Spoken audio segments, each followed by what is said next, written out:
அனைவருக்கும் வணக்கம். இன்னைக்கு நம்ம என்ன பார்க்க போறோம் கேட்டிங்கன்னா, இந்த கொய்யாத்தோப்போட கவாத்து பண்ணுறதாங்க. பார்த்தீங்கன்னா வெள்ளைப்பூச்சி வந்துருச்சு. அதுவும் பார்த்தாம இந்த வெயில் டயத்தில் மழை காலம் முடிஞ்சு வெயில் டைம் வந்தோன்னா ஃபுல் அண்ட் ஃபுல் இந்த வெள்ளைப்பூச்சி வந்துருச்சு.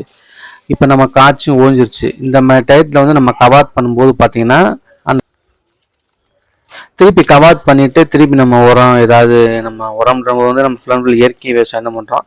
அப்போ நம்ம பார்க்கும்போது ஆட்டு புழுக்க மண்புழு உரம் இந்த மாதிரி உரத்தை வச்சு அந்த செடியை வந்து டெவலப் பண்ணும். இப்போ எப்படி நம்ம கட் பண்ணுறது ஒரு செடியை அப்படின்றத பாருங்கள். ஒரு செடியில் பார்த்தீங்கன்னா மேலே போகிற பெரிய பெரிய கிளையில் ஃபுல்லாக வெட்டிடணும். அப்படி வெட்டும் போது தான் நம்மளுக்கு என்ன தெரியுதுன்னா கீழே வந்து பார்த்தீங்கன்னா அந்த செடியோட க்ரோத் இருக்கும். அதை நம்ம வெட்டிடக்கூடாது. ஃபுல் அண்ட் ஃபுல் அந்த பார்த்தீங்கன்னா அந்த நல்லா காய்ச்சி ஓஞ்ச இடம் அதை பார்த்து அப்படியே ஃபுல் நான் எனக்கு என்னன்னு கேட்டிங்கன்னா ஃபுல் அண்ட் ஃபுல் மேலே நல்லா தலைஞ்சிருச்சு. மேலே தலையும் போது மேலே ஓவராக போச்சுன்னா நம்மளுக்கு வேஸ்ட்டு. அது பூரா வந்து பார்த்திங்கன்னா கிளி எல்லாம் தின்ட்டு போயிடும். அப்படியே மேலே ஃபுல்லாக அப்படியே பயங்கரமாக அப்படின்னா பக்கத்தில் உள்ள செடியெல்லாம் பாருங்கள் பயங்கரமாக வளர்ந்துருக்கு. அப்படி பயங்கரமாக நம்மளுக்கு எதுவும் வளர தேவையில்லை. நம்மளுக்கு நார்மலாக ஒரு செடி இருந்தால் தான் நம்ம காய் பிடுங்கிறதுக்கும் நம்ம பக்கத்தில் போய் பிடுங்கிறதுக்கும் கொஞ்சம் ஈஸியாக இருக்கும். அதனால் ஃபுல்லாக வந்து பார்த்திங்கன்னா மரத்தை வந்து சுற்றி எல்லாத்தையும் அப்படியே அந்த கம்பு மட்டும் விட்டுட்டு மற்ற எல்லாத்தையும் வெட்டணுங்க. அது இப்படி வெட்டினா மாத்திரம்தான் அது திருப்பி நல்லா தலைஞ்சு நம்மளுக்கு காய் விடும். ஏற்கனவே பக்க கிளைகள் இந்த மேலே இருந்துச்சுன்னா நம்ம வந்து அப்படியே வெட்டிடணும். ஏன்னா அந்த இதில் காய் வராது. ஏற்கனவே எல்லாம் காய்ச்சிச்சு இல்லையா. இப்போ பாருங்கள் அந்த இதெல்லாம் தேவையில்லை. இங்கேருந்து அந்த செடியில் போய் முட்டிக்கிட்டு இருக்கு. அப்போ அது எல்லாத்தையும் என்ன பண்ணிடணும், ஒரு இதை கட் பண்ணிட்டோம்னா இப்போ இந்த நம்ம செடியை கண்டிப்பாக வெட்டி தான் ஆகணும் அப்படின்னு கேட்டிங்கன்னா கண்டிப்பாக வெட்டி தான் ஆகணும். ஏன்னா நம்ம வந்து 6க்கு 6 வச்சுருக்கோம். இப்போ மற்றவங்களாம் பார்த்தீங்கன்னா 10க்கு 10 சைஸ் தள்ளி வச்சாங்கன்னா பிரச்சனை கிடையாது. நம்ம தைவான் பிங்க் ரகனால நம்ம பக்கத்தில் வச்சு இந்த கண்டை வந்து பக்கத்தில் வச்சிடலாம். அப்போ பக்கத்தில் வச்சும்போது கரெக்டாக நம்ம அந்த வெட்டி விடுறத கரெக்டாக செய்யணும். அந்த வெட்டி விட்டாதான் அந்த ஒரு செடி மோதாமல் இருக்கும். பக்கத்தில் ஒரு செடி மோதுனா உள்ளே நுழைய முடியாது, அப்படியே பெரிய இதாகிடும். இன்னொன்று பார்த்தீங்கன்னா இது வந்து இந்த தைவான் பிங்கு செடியை பொறுத்த வரைக்கும் ரொம்ப வளர்ந்துச்சுன்னா காய் நம்ம என்ன பண்ண முடியாது, எட்டி பிடுங்கி காய் பெருக்காது. அது பெரிய தொல்லையாக இருக்குது. இது இந்த மாதிரி சைஸாக நம்ம கட் பண்ணி கரெக்டாக வச்சா நல்ல ஈல்டு கொடுக்குது.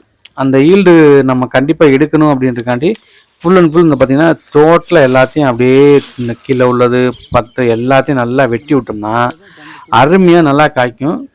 சூப்பராக வந்து காய் எடுக்கலாம். அதனால தான் இந்த மாதிரி தூரில் வந்து முளைக்கிற செடி பார்த்தீங்கன்னா அது முளைச்சி அந்த காய் மண்ணுக்குள்ளே விழுகும், இல்லை தண்ணியில் விழுகும். அந்த தண்ணியில் மண்ணுக்குள்ளே விழுகும்போது பார்த்தீங்கன்னா அது வெயில் காலத்தில் ஒன்றும் பண்ணாது. பட் இந்த மழை காலத்தில் பார்த்தீங்கன்னா அந்த காய் அழுகி அந்த இதில் புழு பூச்சி வந்தது. அதனால் கீழே வந்து மேக்ஸிமம் காய் வரக்கூடாது. அப்போ நம்ம அந்த கீழே உள்ள ரஃப் எல்லாத்தையும் கட் பண்ணி எடுத்துடணும்.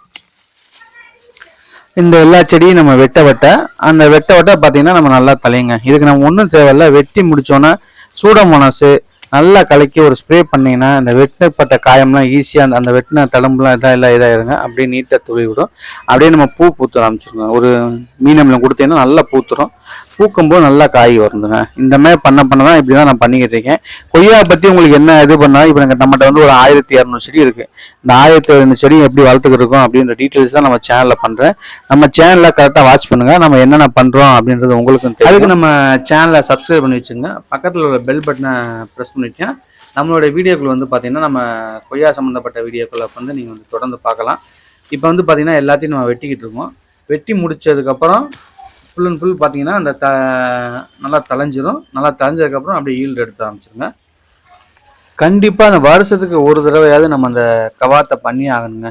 இப்போ நான் வந்து பார்த்தீங்கன்னா என்னோடய செடியை ஃபுல்லாக பார்த்தீங்கன்னா குளிர்காலம் வரும்போது நான் வந்து மேக்ஸிமம் ரொம்ப வெட்ட மாட்டேன், லைட்டாக வெட்டிடுவேன். ஆனால் அந்த வெயில் காலத்தில் ஃபுல் அண்ட் ஃபுல் நல்லா வெட்டிடுவேன். இப்போ வெட்டு பார்த்தீங்கன்னா 2 சீசனுக்கு 1 இயருக்கு வந்து கரெக்டாகிடும்.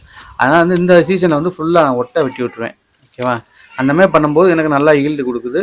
நல்லாவும் இயற்கை விவசாயம் பண்ணுறதுனால நம்மளுக்கு வந்து பார்த்திங்கன்னா எந்த பூச்சியும் வர ஆரம்பிக்கிறது கிடையாது. எல்லா பூச்சியும் இயற்கை விவசாயத்தை மருந்துலேயே நம்ம வெட்டிடுறோம்.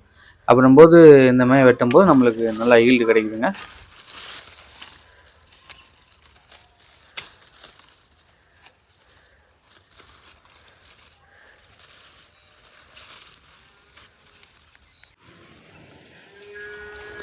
இப்போ பார்த்தீங்கன்னா ஃபுல்லாக கட் பண்ணி வச்சு பாருங்க.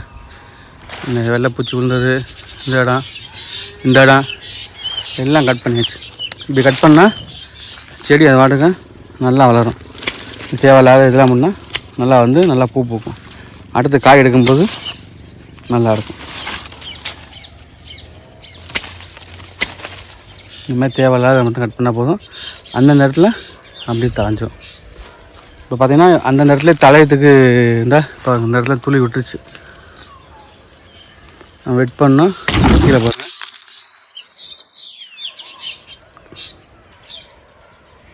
சிம்பிள் வந்துருச்சு. இந்த இடத்துல பாருங்கள் அந்த சிம்பிளை விட்டுட்டு அப்படியே கட் பண்ணால் கரெக்டாக இருக்கும்.